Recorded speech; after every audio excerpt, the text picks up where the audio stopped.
Well, I'm always, you've known me forever. I'm a big believer in simulations. I'm a big believer in practicing. I'm a big believer in doing whatever it takes to get better at my profession. I do it, and that's the same thing I bring to my folks with my sense of whimsy and my passion too. But it's funny. This year really, just like it made everybody else rethink their business, it made me rethink how I was doing some things too. And I started to realize that there are times that people need help at that time, meaning they're out on the road and that's when they need the help most, meaning they're about to walk into a building and talk to somebody, and maybe that's when they need that little bit of advice.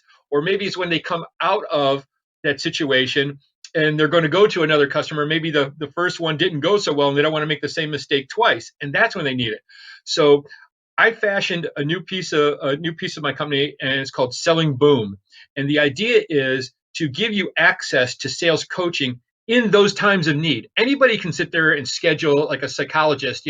I have you between 3 o'clock and 4 o'clock. I have Pete Primo at 4:15 and 5:50. Anybody can do that. But what about when you go into that meeting at 1 o'clock?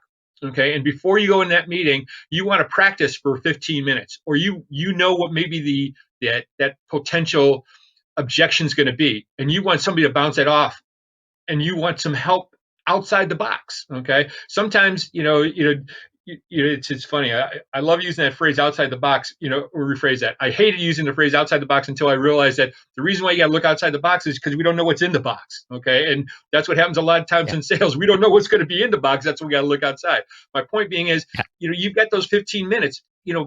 Who can you pick up the phone, or who can you text to an idea, and to find out what I should do in this situation? You say, oh gosh, you should be doing it with your sales manager. Okay, well, guess what? Sometimes people want that, like I said, that other view, something coming from another direction to get that idea. Or what if it's, you finished that 1 o'clock meeting, it didn't go the greatest, and you got another meeting at 3 o'clock. This one finished at 2:15, and you want to sharpen up before you go to that.